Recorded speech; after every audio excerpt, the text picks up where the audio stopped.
رب اشرح لي صدري ويسر لي أمري واحلل عقدة من لساني يفقهوا قولي. اللهم ربنا ألهمنا رشدنا وأعذنا من شرور أنفسنا. اللهم ارحمنا بالقرآن العظيم. اللهم اجعله لنا إماما ونورا وهدى ورحمة. اللهم ذكرنا منه ما نسينا وعلمنا منه ما جهلنا وارزقنا تلاوته آناء الليل وآناء النهار واجعله لنا حجة يا رب العالمین آمین۔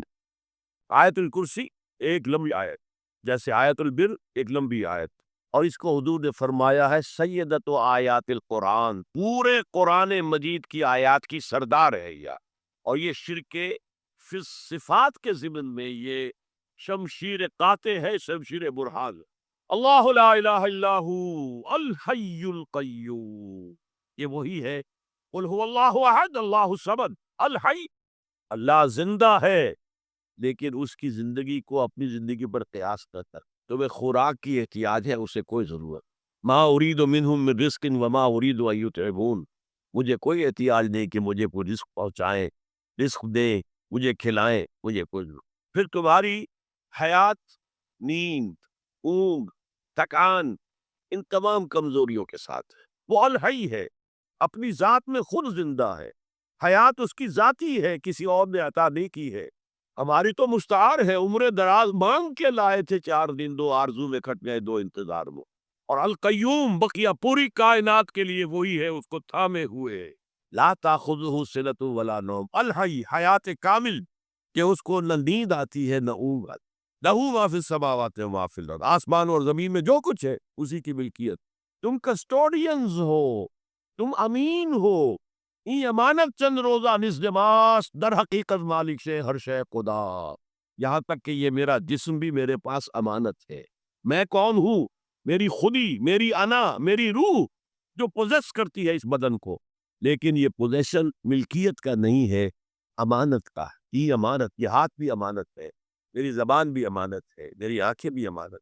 من ذا الذی یشفع عندہ الا باذنہ، یہ یہاں پر انداز بڑا پرجلال ہے۔ کون ہے وہ جو شفاعت کر سکے اس کے دربار میں مگر اس کے اذن سے؟ کسی کا ذاتی، کسی کا زور، کسی کا اختیار نہیں ہے کہ جس کی بنا پر وہ شفاعت کر، ہاں اللہ کے اذن سے۔ اور دوسری جگہ پر آتا ہے جس کے لیے وہ چاہے گا اور جس کو اجازت دے گا، جیسے کہ آتا ہے عما یتساءلون میں، یوم یقوم الروح والملائکۃ صفا، اور ان میں سے کوئی بھی بات نہیں کر سکے گا، کلام نہیں کر سکے گا، لا یتکلمون الا من اذن لہ الرحمن، سوائے اس کے جسے رحمان اجازت دے، وقال صوابا، اور صحیح بات کرے گا، کوئی غلط بات نہیں کرے گا۔ یعلم ما بین ایدیہم وما خلفہم ولا یحیطون بشیء من علمہ الا بما شاء، وہ تو جانتا ہے جو کچھ بھی ان کے سامنے اور ان کے پیچھے ہے، اور یہ کوئی احاطہ نہیں کر سکتا مخلوقات میں سے اس کے علم میں سے کسی کا بھی سوائے اس کے جو وہ خود چاہے۔ یہاں بڑے ہی لطیف انداز میں شفاعت باطلہ کے تصور کی نفی ہو۔ دیکھیے، آپ کہیں جا کر کسی مجسٹریٹ سے سفارش کرتے ہیں تو کیا کہتے ہیں؟ اجی یہ فائل کے اوپر جو کچھ ہے آپ اس پر نہ جائیے، یہ گواہیاں وغیرہ جھوٹی ہو گئی ہے، میں آپ کو بتاتا ہوں اصل بات کیا۔ اللہ کے سامنے کوئی یہ کہہ سکے اے اللہ تیرے علم میں نہیں ہے، میرے علم میں یعلم ما بین ایدیہم وما خلفہم، وہ تو جانتا ہے جو کچھ ان کے سامنے اور جو کچھ ان کے پیچھے ہے۔ ولا یحیطون بشیء من علمہ الا بما شاء، اور ان میں سے کوئی بھی، جیسے کہ میں ابھی بتا چکا ہوں، بریلوی مرکب فکر بھی کہہ رہا ہے کہ اللہ کا دیا ہوا علم ہے، محمد رسول اللہ کا جتنا ہے، لا محدود نہیں ہے، محدود ہے، قدیم نہیں ہے، حادث ہے، جتنا اللہ چاہتا ہے، جس کے لیے جتنا چاہتا ہے، لیکن اس کے علم میں سے احاطہ نہیں کر سکتا کوئی مگر جو وہ چاہے۔ وسع کرسیہ السماوات والارض، اس کا اقتدار چھایا ہوا ہے، مستولی ہے، آسمانوں پر بھی اور زمین پر بھی۔ ولا یعودہ حفظہما، اور اسے عاجز نہیں کر سکتی ان دونوں کی حفاظت۔ قیوم وہی ہے، صمد وہی ہے، لیکن اس سے کوئی تکان کاری نہیں ہے، عاجز نہیں۔ یہ اصل میں نفی ہے جو تورات حافظے سے مرتب کی گئی تھی۔ 587 میں نبوکدنضر کا جو حملہ ہوا تھا اس میں اصل تورات گم ہو گئی، اس وقت سے آج تک وہ اصل تورات ان کے پاس نہیں۔ پیریڈ آف کیپٹیوٹی سے واپس آئے ہیں بیت المقدس میں، سائرس کے لطف و کرم کی وجہ سے، ذوالقرنین کے لطف و کرم کی وجہ سے، پھر یادداشتوں سے لوگوں نے وہ تورات مرتب کی ہے، تو اس میں انسانی فکر شامل ہو گیا۔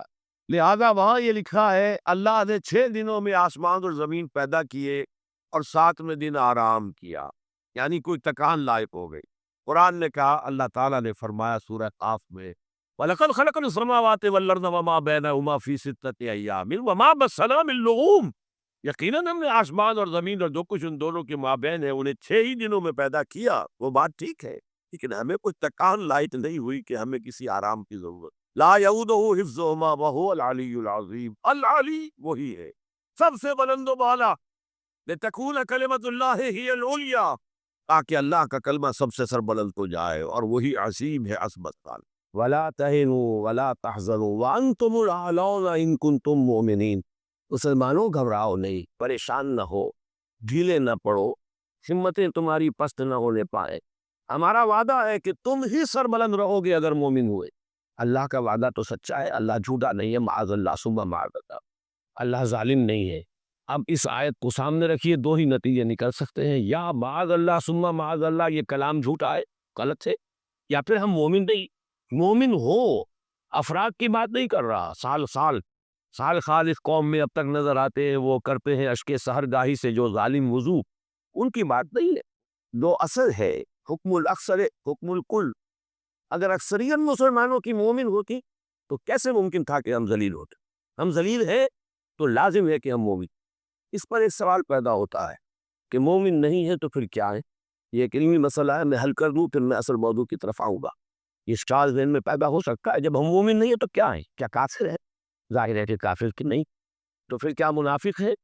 اس سوال کا جواب جو ہے اتنا قطعیت کے ساتھ نہیں دیا جا سکتا جتنا کہ میں نے کیا کافر ہے کا جواب دے دیا کہ کافر تو نہیں ہے، کیا منافق۔ یہاں تھوڑی سی وضاحت کرنی پڑے گی کہ نفاق کی 2 قسمیں، ایک ہے نفاق فی العقیدہ، انسان شعوری طور پر منافق ہو، جان بوجھ کر منافق ہو، دھوکہ دے رہا ہو جبکہ خود جانتا ہو کہ میں مسلمان نہیں، ایسے منافق تو بہرحال ہم نہیں، اس امت کی عظیم اکثریت ان پر مشتمل۔ ہاں، ایک دوسرا نفاق ہے جو احادیث کی روشنی میں جس کا کہ علماء کرام نے نام رکھا ہے نفاق عملی، نفاق عملی میں ہم یقیناً مبتلا ہے، جس کے لیے 2 حدیثیں بارہا میں نے سنائی۔ آیت المنافق صلاۃ، منافق کی 3 ارشانیاں ہیں، اذا حدث کذب واذا وعد اخلف واذا اؤتمن خان، جب بات کرے جھوٹ بولے، جب وعدہ کرے خلاف ورزی کرے، جب امین بنایا جائے خیانت۔ دوسری حدیث میں چوتھی چیز واذا خاصم فجر، جب کہیں جھگڑا ہو جائے، خلاف ہو جائے تو آپے سے بات ہو جائے، گالم گلوچ پر، سب و شتم پر، دنگا فساد پر آمادہ ہو جائے۔ یہ چاروں اوصاف ہمارے اندر موجود، بحیثیت قوم، بحیثیت مجموعی، یہ چیزیں موجود۔ لیکن یہ کہ اصل شے یہ ہے جس کو کہ ہم کہتے ہیں منافق عقیدہ، وہ ہم نہیں، تو پھر کیا ہے؟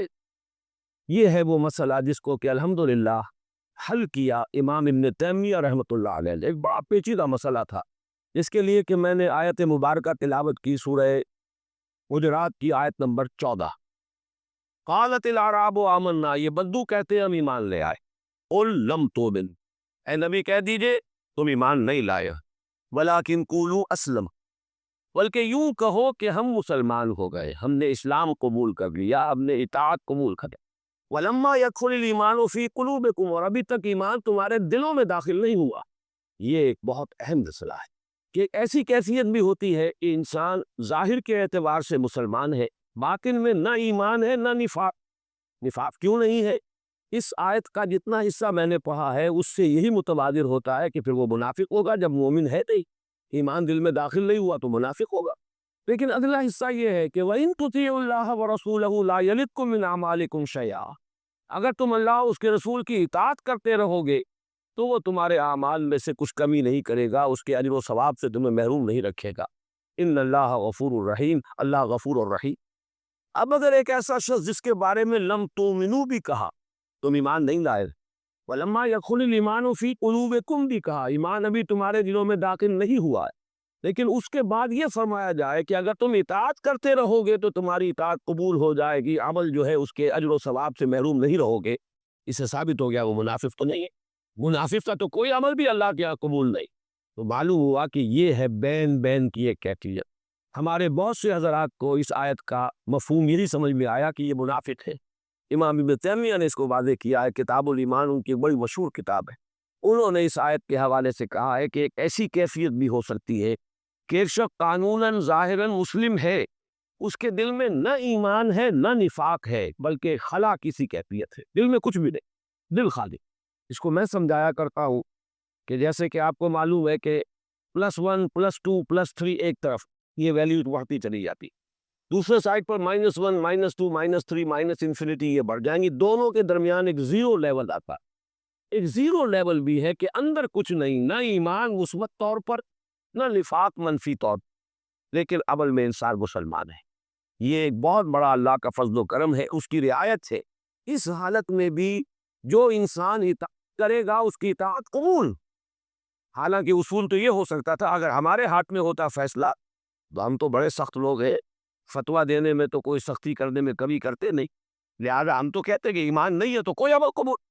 اللہ نے اسی لیے اپنے 2 اسماء و صفات کا حوالہ دیا، ان اللہ غفور الرحیم، اللہ غفور اور رحیم ہے، لہذا اس کی شان غفاری اور شان رحیمی کا صدقہ سمجھو کہ اس حال میں بھی اگر تم اطاعت کرو گے وہ اطاعت قبول ہو۔ البتہ اب اس کے بعد جو ہے مضمون، وہ تیسری آیت جو میں نے تلاوت کی تھی اس کے حوالے سے واضح ہوگا۔ اگر تم مسلم ہو تو اطاعت تمہیں پوری کرنی ہوگی، جزوی اطاعت نہیں، جزوی فرما برداری نہیں ہے، بلکہ ڈھٹائی ہے، گستاخی ہے، استہزاء ہے اللہ کا، اس کی شریعت کا۔ اطاعت تو وہی ہوگی جو کلی ہو، پوری اطاعت۔ کبھی خطا ہو جائے یہ بات دوسری ہے، آدمی فوراً رجوع کرتا ہے، توبہ کرتا ہے، جیسے کہیں کیلے کے چھلکے پر پاؤ آ گیا، پھسل گئے، آپ گر گئے، لیکن یہ کہ اس کے فوراً بعد آپ اٹھتے پڑے نہیں رہتے وقت، اسی کا نام توبہ، اسی کا سورہ نساء میں ذکر آیا ہے، انما التوبۃ علی اللہ للذین یعملون السوء بجہالۃ ثم یتوبون من قریب۔ جذبات کی رو میں بہ کر کوئی غلطی ہو جائے تو فوراً توبہ کر لے، تو ایسے شخص کی توبہ کو قبول کرنا اللہ نے اپنے اوپر واجب کر لیا ہے۔ لیکن مستقل ڈیرا ڈال لینا کسی معصیت پر، کسی گناہ پر، اپنی معاش میں، اپنی معاشرت میں مستقلاً اللہ کے کسی ایک حکم کی خلاف ورزی، یہ بھی در حقیقت گویا کہ آپ نے دین کو پھاڑ دیا، ٹکڑے کر دیا، فرقوا دینہ، انہوں نے اپنے دین کو ٹکڑے ٹکڑے کر دیا کہ ایک حصہ قبول سراغوں پر، دوسرا حصہ پاؤں پر۔ یہ ہے جس کے لیے میں نے سورہ بقرہ کی آیت نمبر 85 کا نصف تلاوت کیا ہے، افتؤمنون ببعض الکتاب وتکفرون ببعض، کیا تم ہماری کتاب اور شریعت کے ایک حصے کو مانتے اور ایک کو نہیں مانتے؟ دونوں ہماری ہی کتاب کے حصے ہیں، دونوں حکم ہماری کتاب میں ہے، ایک سراکوں پر اور ایک پاؤں تلے روتے ہوئے رہو۔ ما جزاء من یفعل ذلک منکم الا خزی فی الحیاۃ الدنیا، تو جو کوئی بھی تم میں سے یہ طرز عمل اختیار کرے گا کہ دین کا کوئی حکم قبول اور کوئی حکم رد کر دیا جائے، اس کی کوئی سزا اس کے سوا نہیں ہے، الا خزی فی الحیاۃ الدنیا، کہ دنیا کی زندگی میں انہیں ذلیل و خوار کر دیا جائے، وہ یوم القیامت یردون الی اشد العذاب، اور قیامت کے دن شدید ترین عذاب میں جھونک دیا۔ یہاں وہ لفظ آ گیا خزی، ذلت، رسوائی ہیں آج کیوں ذلیل کہ کل تک نہ تھی پسند، گستاخی فرشتہ ہماری جناب، اس لیے ذلیل ہے کہ جو دیندار ہے وہ بھی پورے کے پورے دین کے اوپر عمل کرنے کو تیار، کچھ نے عبادات کا دامن تھام لیا ہے، معاملات میں کورے، معاش میں حرام چل رہی، اپنی معیشت میں، اپنی معاشرت میں شریعت کے سری احکام جو ہے وہ کو توڑا جا رہا، کوئی کسی کے پاس کوئی عذر ہے، کسی کے پاس کوئی، لیکن یہ جو ہم نے دین کے حصے مخلے کر لیے، یہ ہے الا خزی فی الحیات الدنیا، دنیا کی زندگی میں ذلت اور رسوائی اور خاری، یہ نتیجہ ہے اس قیامت کے دن جو کچھ ہونا ہے۔ اللہ تعالیٰ معاف فرمائے، اس آیت سے تو ثابت ہو رہا ہے کہ جو بدترین کافر ہیں ان سے بھی زیادہ شدید عذاب ان لوگوں کو، اشد العذاب، جنہیں عربی کی شد بدھ بھی ہے وہ بھی جانتے ہیں، یہ افعال التفضیل کا صیغہ ہے، یہ کمپیریٹیو ڈگری نہیں ہے، سپرلیٹیو ڈگری ہے، ایڈجیکٹیوز کی وہ جو 3 فارمز ہوتی ہیں، یہ تو سپرلیٹیو، اشد العذاب، عذاب کی شدید ترین صورت جو ہے اس کے اندر جھونکے جائیں گے وہ لوگ جو دین کو اس طریقے سے تقسیم کر لے کہ ایک حصہ قبول ایک حصہ رد۔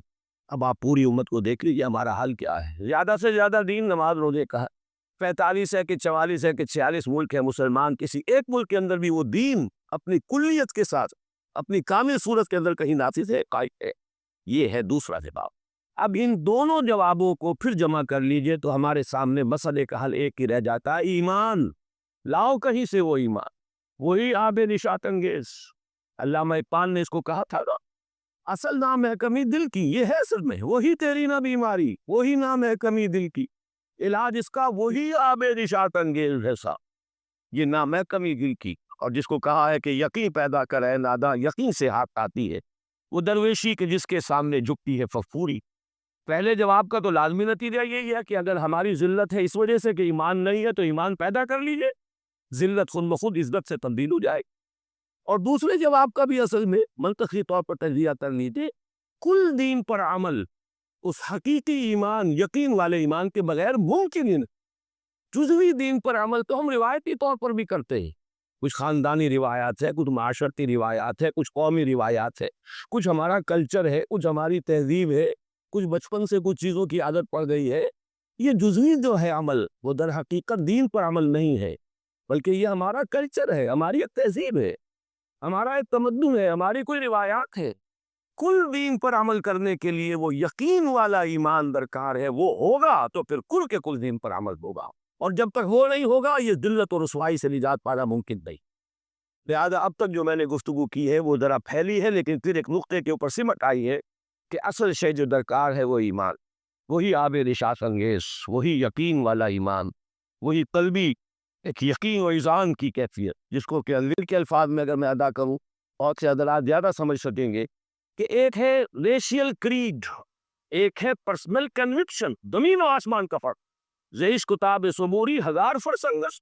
ریشیل کریڈ تو اس لیے ہے کہ کسی خاص طبقے میں آپ پیدا ہوئے، ایک نسل سے ہے جو اس نسل کے لوگ مان رہے، آپ بھی مان۔ اور پرسنل کنوکشن ہوتا ہے جبکہ آپ کنوینسڈ ہو کہ یہ حق ہے، وہ پرسنل کنوکشن والا جس کو یقین کہا گیا، کلا لو تعلمون علم الیقین، وہ علم یقین تو یہاں حاصل ہونا چاہیے، عین الیقین تو آخرت میں حاصل ہوگا۔ آنکھوں سے پھر جب ہم حقائق جب دیکھ لیں گے تب تو عین الیقین ہو جائے۔ الہاکم التکاثر حتی زرتم المقابر کلا سوف تعلمون ثم کلا سوف تعلمون کلا لو تعلمون علم الیقین لترون الجحیم ثم لترونها عین الیقین ثم لترونها ثم لتسألن یومئذ عن النعیم۔ جب تک وہ علم الیقین حاصل نہ ہو دنیا میں تو ہماری حالت درست نہیں ہو سکتی۔ اب ہے اصل سوال وہ کہاں سے ملے، اس کو میں آج چاہتا ہوں، اگرچہ متفرد طور پر یہ مضامین پہلے بھی کبھی نہ کبھی بیان ہوئے ہیں، لیکن آج ذرا میں ایک چیز کو بالکل واضح کر کے تجزیہ کر کے اس کی تحلیل کر کے انالیسس کر کے چاہتا ہوں کہ اچھی طرح آپ پر واضح ہو جائے ایمان، یقین والا ایمان پیدا کرنے کے ذرائع پود سے۔ جہاں تک میں آج کی تاریخ تک سمجھ پایا، اللہ تعالیٰ اور علم میں اضافہ فرمائے، وقل رب زدنی علما، لیکن اس وقت میں کہہ رہا ہوں جو کچھ آج تک سمجھ میں آیا وہ یہ ہے کہ 3 ذرائع ہے یقین والا ایمان حاصل کر۔ پہلا اور سب سے آسان اور سب سے سادہ وہ ہے ایسے اصحاب کی صحبت جو خود صاحب یقین۔ اس کو قرآن مجید میں کہا گیا ہے اس لیے